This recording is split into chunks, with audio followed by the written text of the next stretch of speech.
what's up you guys? So I spent over a month and a half traveling in Japan, and I primarily stayed in Tokyo, but I also visited Osaka and Kyoto. And through my vlogs, a lot of you guys recommended me to make an entire overall travel guide of visiting Japan. And so that's exactly what I'm going to do today. I'm going to share with you guys literally everything there is to know, the important stuff there is to know before visiting Japan, and all of the best places to go, all of the cool things to do, and all of the yummy foods to eat. So hopefully this video will help you guys a ton and really motivate you to go to Japan if you are thinking about it. Many times in this video, I'll be referencing places that I visited in my vlogs. Basically, if you want a more in-depth idea of what the place looks like or what I did, or to visually see me at the place, definitely go check out my vlogs. There are 16 episodes in total, so it's kind of like a whole season of me in Japan. And yeah, speaking of seasons, I think the best season to go in Japan is definitely spring or fall, because anywhere other than that is either too cold, and in the summertime I heard Japan gets super hot and humid. So I believe that I went at a pretty good time. I went in the month of March and April, and if you're going to Tokyo, the best time to see the cherry blossoms are towards the end of March and beginning April. And I also heard that the weather is very beautiful in the fall, but I decided to go in the spring. Just keep in mind that the spring is a very popular time for tourists, so it can get crowded in some areas. So before you go to Japan, some things to know. Obviously, you want to keep in mind all the typical things you need to know before traveling to a foreign country, such as calling your credit card company, letting them know that you're going out of the country. If you're working, you have to think about getting a work visa in another country. I actually got a travel rewards card with me, so I could use my credit card outside. You also need to figure out where you're gonna stay. I highly recommend staying at an Air BnB just because it's the cheapest option, especially if you're like me and you're planning on staying longer than a month. I did a whole Air BnB tour, and I'll also leave the link to the places that I stay all throughout this video in the description below. The place you decide to stay, the location of the place, the people you're with, that is a huge part of your experience in Japan, and I was super lucky that I chose the best place ever to stay with the most awesome hosts, and I stayed at a really nice location kind of away from the heart of Tokyo, so it was more of in a quiet neighborhood, and I really enjoyed that because I definitely felt like more of a local, and staying with an Airbnb host definitely made me feel less alone because it was my first time solo traveling,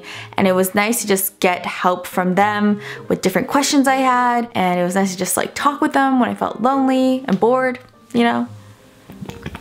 Now that we got that over with, another huge question I got asked was how I got by in Japan without knowing much of the language. I tried to learn Japanese before I left, and I was also trying to learn while I was there. And I think that's the best way to learn is by actually using it in person and being surrounded by people using it and listening and really seeing people interact. Just recognizing different words and sayings and the way they intonate certain words. That's how I kind of learned the most. So I'm very familiar with like certain things people repeat, and I definitely need to stay longer if I really want to become more fluent at it. But to be honest, you can definitely get by in Japan without knowing any of the language. You definitely want to know like the survival phrases such as thank you, excuse me, and all those things, but like even that, like you could definitely get by because the culture in Japan is very like independent almost, and you don't really have to socialize that much there. Japanese people are very quiet, very polite. They're not exactly touristy friendly as much as you would expect. There are many places that you could go to where they will know how to speak basic English, but for the most part, you'd be surprised. A lot of them don't know too much English. Even though I believe they do have to study it in school, they are a lot more comfortable with speaking Japanese. Since I did go to Japan looking like this, in Japan a lot of people assumed that I was Japanese, I think, so they would just speak really quick Japanese to me. I'd have to learn how to say that I don't know what they're saying. If you're only staying there for like a month or less, I don't think you need to know that much, but in the future I definitely plan on going to Japan again, and when I do want to study the language and practice using it, but this time around I couldn't squeeze in the time to really learn it. My biggest tip with learning Japanese is this one website. I was trying trying to find the best ways to learn Japanese, I truly believe that this is the best way to learn. I love this website called JapanesePod101.com, hashtag not sponsored. I believe they do a 7-day free trial. I tried the free trial with like multiple emails and then I finally gave in and I bought the lessons. It's awesome because you could download the app on your phone or you could watch videos on the computer. So I was listening to the podcast while I was in train stations, while I was eating by myself. My favorite podcasts are the absolute beginner ones where they teach you the survival phrases of being in Japan, just learning how to say like please and thank you, learning how to order at restaurants, those type of simple things. Definitely give it a go. I highly recommend Japanese Pod 101 for learning Japanese. Also, if you're trying to translate something that you can't read the language to, I actually learned the Japanese alphabet, but like it kind of went in and went out. I believe it was an app called Scan and Tran, and it basically scans the picture, it detects the language, and then it will translate it for you. I used that a lot when I was trying to take pictures of like foods on the menu or something that I didn't understand. But for the most part, the only time that you'll really need to speak Japanese is when you're ordering something at a restaurant or you're paying for something at a store. But even then, you could literally just point to this and be like, you know what I mean? You could use sign language to get by with anything, but if you want to sound a little bit cooler, you could just point to what you want on the menu and say kore, meaning this, and then kudasai, which means please. So kore kudasai. If you're trying to say excuse me, you say sumimasen. Obviously to say thank you, which you should know this, is arigatou gozaimasu. Or a lot of people say arigatou gozaimashita. But then you also want to practice like saying it a pitch higher, because everyone speaks at a pitch higher. Arigatou gozaimasu. Ohayo or konnichiwa is hi. So usually when you're like hiking or something, or if you're like passing by people, you'll be like konnichiwa, konnichiwa, konnichiwa. If you eat some really good food and it's delicious, you're like oishii, oishii. I actually use these 2 guidelines for when I came to Japan. I'm basically going to be vomiting out everything, like everything. So get prepared and hopefully like you get a lot out of this, because this is like a freaking lot. First of all, I really like the Lonely Planet books. I also use the Lonely Planet book as a guide for when I went to Iceland. I also got one from Tokyo. My mentor actually gave this to me, and it basically organizes everything. So it has Tokyo's top 16s, all the different areas of Tokyo. It goes over the background, the culture, basic language to know. This book is very, very helpful as a guide. I believe it also comes out with like a pull-out map, gives a survival guide, an itinerary, all the basic stuff of everything you need to know of getting around Tokyo. So I highly recommend this book if you're like one of those people who really wants to plan out or like get into the background of Tokyo before going. My other friend Esther was so kind, and she visited Japan before, and so she made me like this little guidebook to helping me around, especially like the basic stuff. Like literally, bless her soul, she like printed out pictures of this, of how to go through the train thing. Like literally I needed this because yeah. And she went over the currency and all the basic stuff. Like, oh shoot. She told me like all the popular phrases and kanji and all the stuff. The currency in Japan, especially if you're used to US dollars, all I know is that the currency goes by yen, right? Yes. So it'll be like 5,000 yen. Okay, now that's $5. So basically all you do is you take away 3 decimal points and then you have your answer. So minus 3 zeros, and then that's the US dollar. Roughly, I think it's a little over 5,000 yen will be like a little less than $5. So that's the currency. I definitely recommend first thing you do when you arrive at the airport is to go to the ATM or the post office and exchange currency. Not too much, but you definitely will need cash, especially when you want to charge your Suica card or when you want to get train tickets for getting around, which I'll get into later. But you definitely need cash because a lot of places, a lot of restaurants won't accept credit card, which was very frustrating at some points. So make sure you get that situated. If you're desperate and you're searching for an ATM, most 7-Elevens will have an ATM which will take an international credit card. And I believe some Family Marts or Lawson's. And by by the way, those are the main convenience stores. So also another thing to keep in mind when you're paying for things anywhere in Japan, they will usually have a tray and you don't give them the money or you don't give them the credit card. You'll put the payment on the tray and then they'll take the tray and do their thing. That's just something that was a little bit different. Also, many times at restaurants when you're seated, they'll give you the receipt and you'll take the receipt to the cash register once you're done eating. A lot of places are like that. Or some places, especially places where you have ramen noodles or like udon noodles or something like that, fast food places, there'll be like a vending machine kind of thing where you'll select what you want with the button, you'll insert the cash and everything, and then the machine will give you a ticket and you'll take that ticket to the chef person and then they'll start cooking it up and then you'll wait for them and then you'll get your food. But speaking of transportation and getting around Japan, the main way is through the metro system, and so trains, subways. The cheapest, most convenient way, I believe. Commuting, I definitely walked around a lot and used the train a lot. I only took the taxi a few times with Taylor because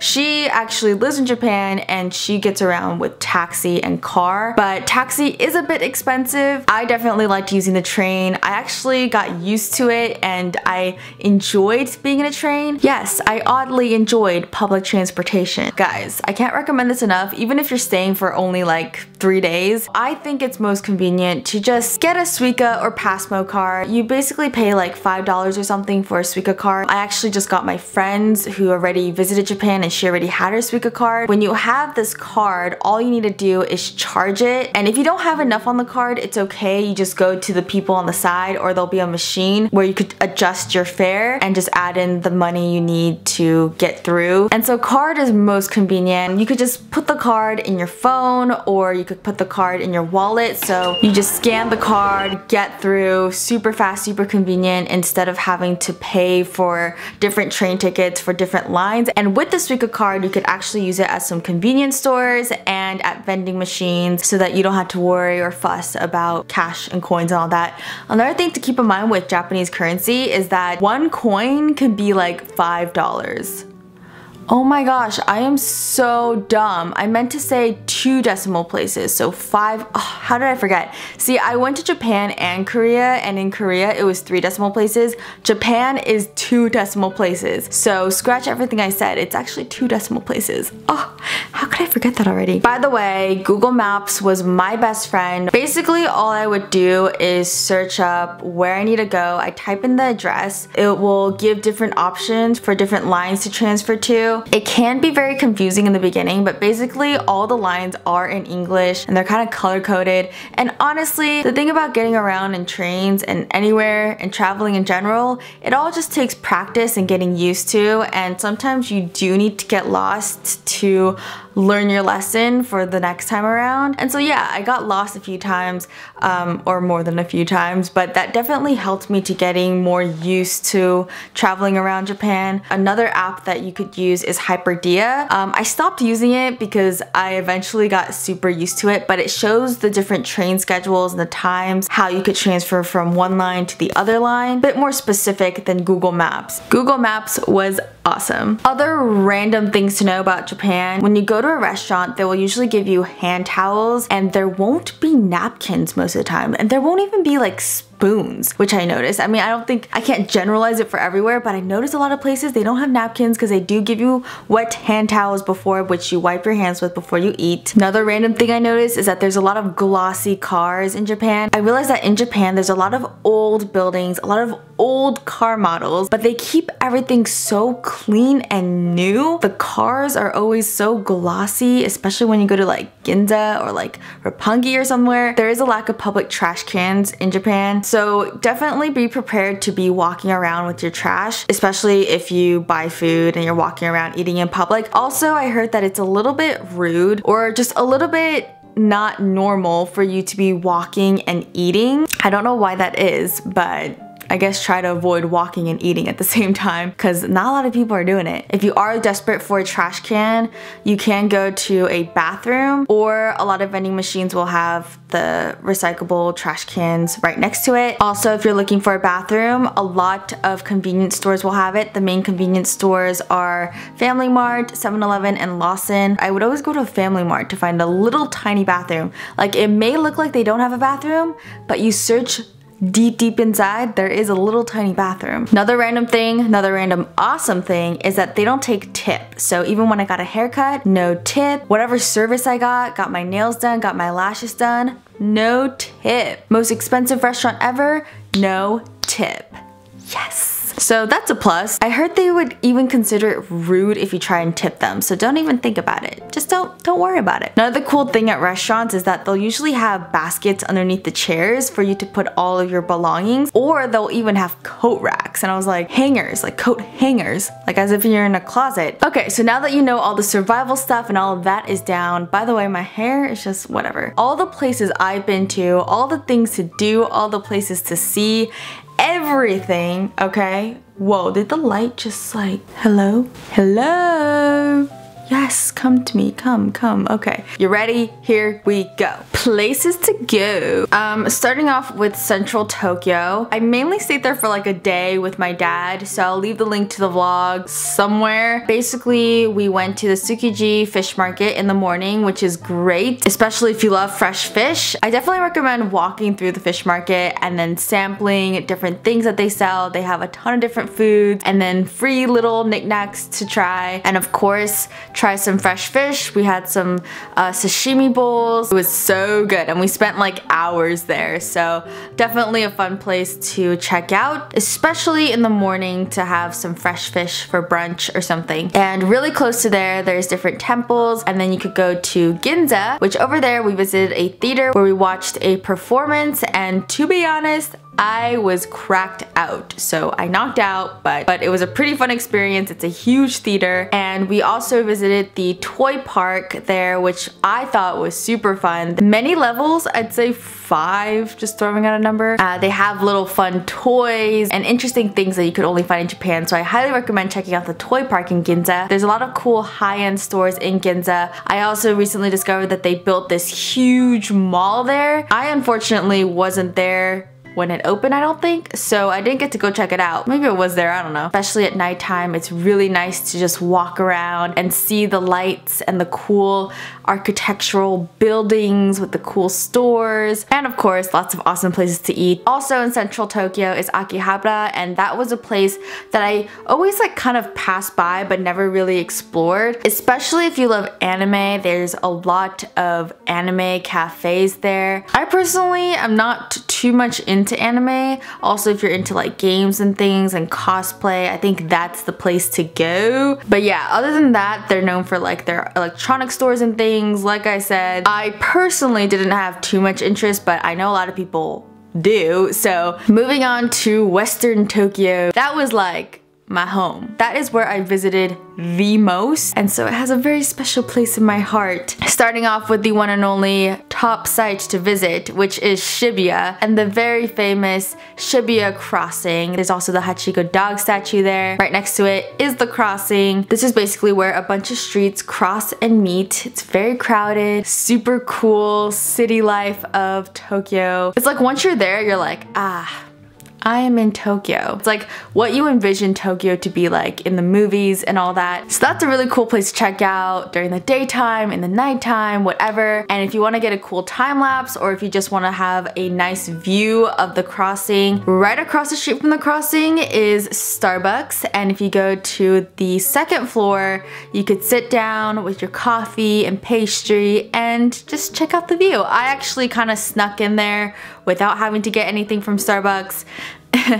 That building is also connected to like a bookstore and the CD store, so there's like a ton of stuff in that building too. But right across from that street is another cafe, which I actually really recommend and I enjoyed so much. I went there with my mom. It's the L'Occitane Cafe. On the bottom floor, they sell all the L'Occitane products, such as the lotions, and I love the little hand lotion tubes and things. Upstairs is the cafe with the view of the crossing, and they have the best desserts. Oh good. We got like this mango tiramisu cake and creme brulee. And they have like lunch items too, but we didn't eat lunch there, so I don't know. Definitely recommend that cafe. It was superb. And then you just walk around Shibuya, a great place to go shopping. There is a Shibuya 109 Men's, which is in a separate building. Obviously, I didn't really go in there, but there's the Shibuya 109 for women, and I went in there at least 5 times. Oh my goodness, there's like 7 floors of a bunch of stores. You just walk around, see what you're interested in. On the very top floor is the colored lenses store, so if you're looking for colored contacts, that's the place to go. Some of my favorite stores in Shibuya 109, and again, this is coming from someone who like went up and down that thing and all around like multiple times. I love Bubbles. I love Egoist, Mousy, Fig and Viper. I don't know, there's a ton of stores, so just walk around, see what you're interested in, but those are the stores that I liked particularly there. Ideas on places to eat. I heard there's a very good tonkatsu place there, which I didn't get to go to, but I did go to Coco Curry there twice. There's a Coco Curry right around the corner somewhere. You gotta try Coco Curry. It's definitely my favorite curry place, and they have many different locations in Tokyo, so if you happen to spot a Coco Curry, go get you some. I highly recommend regular spice, less rice, because less rice is still a decent amount of rice and regular spice is still a decent amount of spice. I went there 3 times, but my favorite was when I got it with spinach and fried fish. Oof. There's also a rotating sushi place called Genki Sushi, and it's really cool, especially if you're just by yourself. The sushi just comes to you in a conveyor belt and you just order what you want, and that was a fun experience too in Shibuya. Okay, so I followed this route many times. It's going from Shibuya straight to Harajuku, and in between there is also the Meiji Shrine, which you could visit. It's all walking distance, probably like 15 to 20 minute walking, and the Meiji Shrine is one of the major shrines to visit, and it's very convenient, especially if you're only in Tokyo for a short amount of time, to go from Shibuya to the Meiji Shrine, then to Harajuku. Harajuku, oh my goodness, so many places to shop. And Harajuku is also connected to Omotesando. It's all walking distance, and Omotesando also has a mall and like a whole street of shopping. Just a ton of freaking shopping. It can get very overwhelming, so just be prepared if you're planning on going to Omotesando, Harajuku, Meiji Shrine, and Shibuya all at once. Be prepared to like be very sick of shopping or for your wallet to cry. There is the Takashita Street, which is the main like Harajuku street. I highly recommend getting crepes there. I didn't have Japanese crepes while I was in Japan. Oh, and they have the store Wego. They also have this little souvenir shop with chopsticks where I got my chopsticks engraved. I'm just spitting out stores that I think would be interesting for you guys to visit. Very colorful pop people and some like very fashion forward people. I also really like 2nd Street, which is a secondhand store.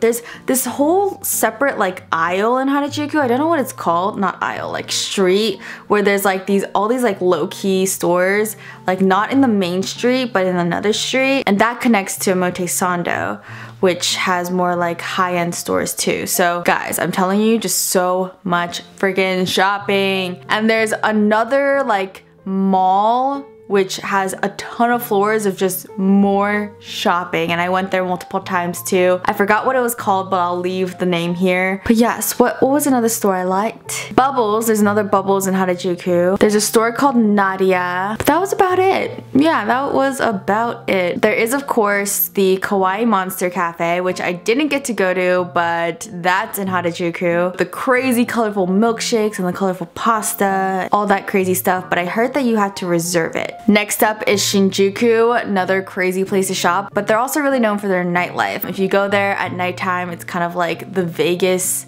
of Japan. Tons of neon lights, tons of crowded people just walking, tons of places to eat. Highly recommend trying their gyukatsudon, which I wasn't able to try because everywhere I wanted to try that was like really well known, super crowded. There was another like Sukimen ramen place that had a 3-hour wait line. I was like, why?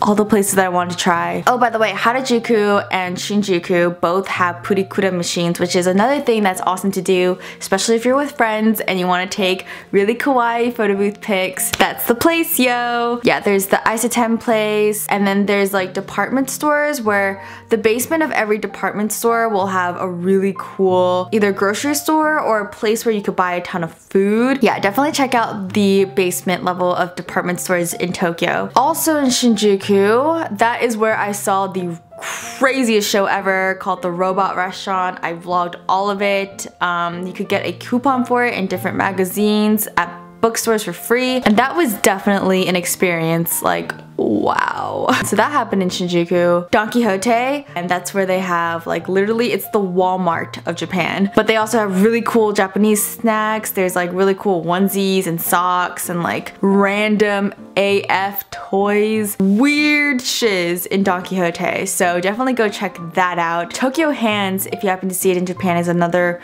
really cool store with like beauty products and things. There's a Flying Tiger. There is a plaza and a bunch of other like shopping stores. Like literally just go knock yourself out shopping because you will want to knock out afterwards. Last little part of Western Tokyo that I wanted to talk about was Daikanyama, which is a little bit more subtle, indie, like hipster place to shop. And this was honestly one of my favorite places to go. And I only went there like twice or 3 times, but I wish I went there more because Daikanyama was one of my low-key favorite places in Tokyo. Ah, freaking Daikanyama. They have little bits of cute cafes. That's where I went to the Lush Spa with Taylor, to all the hipster shopping places with my mentor. It's not as crowded for sure. It's a very quiet street, at least when I went. And last but not least, the southern part of Tokyo is Roppongi. I also went to Yokohama, which is like not even in Tokyo anymore, I think, but that was like across the river where I went to the Cup Noodles Museum. Other museums to go to. They have like a ton of weird museums, so just search it up. There's like the Toilet Museum, the Poop Museum. I went to different museums in Roppongi. There's also the National Art Center where I visited the Yayoi Kusama art exhibition, so definitely search up what's like going on at the time when you're there because they're always like coming out with like new stuff. And the Studio Ghibli Museum I almost went to, but I was like, I didn't go. Another place I didn't get to go to but really wanted to go to was Tokyo Disneyland and Tokyo Disney Sea. In Roppongi, there's Roppongi and then there's like Roppongi Hills, and I believe Roppongi Hills is the more kind of like the Beverly Hills side, super high-end shopping. And then in Roppongi there's like a whole street of places to eat, and I went there like multiple times to eat. Ton of great food. That's also where the Mori Tower is. That's also where YouTube Space Tokyo is. So if you happen to be a YouTuber with maybe like more than 10,000 subscribers, definitely check out trying to reserve a spot at the YouTube Space Tokyo because there is a great panoramic view there. You could film videos there, you could edit there. Back to Roppongi. They have sushi, they have shabu shabu, that's where I had cocoa curry, that's where I had the udon noodles. They have freaking everything there. Speaking of observation decks, the main place that I'd recommend, but I didn't even go to, is Tokyo Skytree. And that is the largest, tallest, bestest observation deck, I guess. I also went to the government building in Shinjuku, and that was free, and that was awesome for it being free. There is also the Tokyo Tower, which was a nice experience. On your way there, you could get a really close view of the Tokyo Tower. It's a very iconic feel of being in Tokyo. As far as the view goes, not my favorite, especially because it's so crowded. There's panels and everything. Same with the view at the Mori Tower in Roppongi. At the Mori Tower, there is the open deck, which I didn't get to go to because they close a little bit earlier. But if you go out into the sky deck, that is outdoors, so maybe you could get a more open view of the city. But those are the 4 main observation decks, I believe. Also, if you happen to be in Tokyo on a Sunday, I recommend going to Tokyo Baptist Church, which is in Shibuya. Oh, that's also by the Meguro River.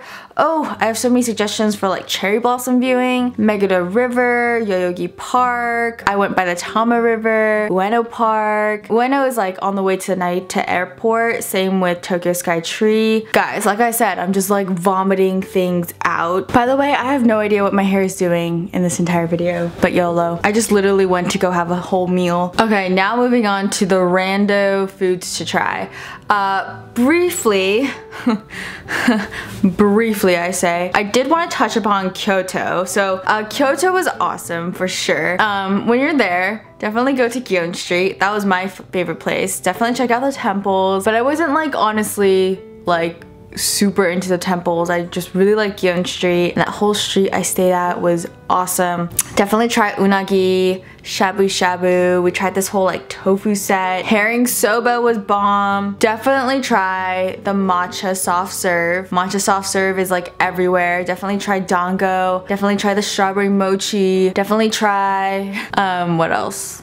The little triangle mochis, oh, that is everywhere. They literally make keychains out of those things. Get some good sushi. There's like, I believe 2 places that my mom and I really want to go to, but you have to either reserve or something because the line was way too long. So we were very upset that we weren't able to go, but I'm just letting you guys know ahead of time. When I went to Osaka, the main places to visit in Osaka is the Osaka Castle, and when you're there, definitely try the creamy soft serve. Just in general in Tokyo or in Japan anywhere, if you happen to come across creamy soft serve, just go eat it because it's only in Japan and it's the best soft serve ever. It's the most like unique. The cone just like is so delicate and crisp and goes so perfectly well with the creaminess of the ice cream. If you go to Dotonbori, they also have this like crazy street of shopping. It's like endless little stores and street food. Street food. When you're in Osaka, you definitely get your hands on the street food. The most popular ones, the most common ones are takoyaki and okonomiyaki. We actually went to a restaurant that had bomb okonomiyaki. It was so good. But anyway, moving on to Tokyo and my favorite foods and restaurants to try in Tokyo. Ooh, when you're in Shinjuku, when you're getting ramen, there's like miso ramen, butter ramen, there's, what else is there? Like shoyu. There's a bunch of different types of ramen, but if you get the option, definitely try salt-based ramen because it's a very clear broth, but it feels very clean and refreshing. I don't know. I really liked salt-based ramen when I tried it in Shinjuku. If you're ever going on a bullet train or Shinkansen to anywhere, highly recommend the Bento Boxes. My favorite station, which I went to so many times, is the Shinagawa station. That station has just a bunch of places to eat. Oh my goodness. Soup stock. There's different locations with soup stock in Tokyo, but then for whatever reason, the soup stock at the Shinagawa station is like on another level. It's like a fancy version of soup stock. Whew, and I'm Chris Soup and I love soup stock, okay? Oh my goodness. Everyone there is just eating super slowly and meticulously. Ugh. So that's a place. I already like kind of sprinkled in places to eat throughout this video, so there's that. Soba noodles, udon noodles, ramen, you gotta try all of it, okay? Onigiri, some train stations will have onigiri. I honestly, I loved getting them at convenience stores like Family Mart, 7-Eleven. My favorite is tuna mayo or salmon. Or I like the one with the soft hard-boiled egg in there. Ooh, the bento boxes at convenience stores and grocery stores, on point. Oh, at grocery stores, for produce wise, definitely try the tiny strawberries, super sweet. Fruit is pretty expensive in Japan, so I try to avoid all of it. So I'll just get like bananas, strawberries, Japanese sweet potatoes. You gotta try the Japanese sweet potatoes and bake them if you have an oven. I became obsessed with them. We also went to Sushi Yukata. We had like the giant ice cream thing. Oh, I tried so much food in Japan, honestly, but my favorites, back to the favorites. Denny's is a cool place in Tokyo because it is like nothing like the Denny's in America. There's just a ton of Japanese food. So don't underestimate the Denny's there. There's actually a lot of like families there, and it's a really nice, interesting experience. Denny's, man. I don't know how to pronounce this, but there's a place called Spaghetti Gomon, and I know that they have it in Harajuku, and I went to the one in Daikanyama. And so they basically have Japanese style pasta and spaghetti. Just in general, definitely try out pasta in Japan because it tastes different. It tastes better, or it just tastes different. But I love the mentaiko noodles there. They're like cod roe, but you might not like it. Little pieces of fish eggs with the creamy pasta sauce. It's so good, and that is a popular branch. My absolute favorite little restaurant chain in Japan that I have to mention is Sukiya because it's freaking everywhere, man. So if you stumble across a Sukiya, just go check it out. It's like a fast food restaurant, but they have healthy options. They're known for their beef bowls, so it's kind of like a Yoshinoya, but better because they have beef bowls, they also have curry, and they also have like sashimi bowls. And if you go there at breakfast time, they have like a classic Japanese style breakfast, which I didn't get to experience, but it looked bomb. Also, if you're in Japan, there's a ton of different cafes. Like I said, the anime cafes. There are a lot of cafes where you get to play with animals like hedgehogs, cats, dogs, pugs, you freaking name it, owls. There's even a bed cafe where you could take a nap and eat in bed. There's a lot of interesting cafes. There's a love hotel, there's a capsule hotel. Crazy cool stuff in Japan, and it's like I can't just tell you everything. You just have to go there and experience it yourself and see what you're interested in and go check it out. And I'm pretty sure I left out a ton of stuff, but that is all I could conjure up for this video. Hopefully I could go to Japan one day in the future and I could do a part 2 of this. I don't know, but yeah, that is all I needed to say for this topic. And just hopefully, since this is probably going to be like the longest video on this channel ever, hopefully you found it helpful. Let me know in the comments below if you have any other suggestions of places that I didn't mention to help other people out, or to give other people ideas of where to go. I definitely missed out on some things like the bamboo forest, tea ceremony stuff, like Mario Kart. I know there were like a lot of other little things that I wanted to do that I didn't get to do, or I just wasn't very interested in doing, but you guys might be, so yeah. I talked my butt off in this video, so I'm ready to shut up. Definitely go watch my vlogs because it'll definitely give more of an itinerary of what I did in the day and just like the reality of visiting these touristy places. Whew, my battery's about to die. That means it is time for me to shut up and go. I love you guys so much, and I'll see you guys very, very soon. Bye!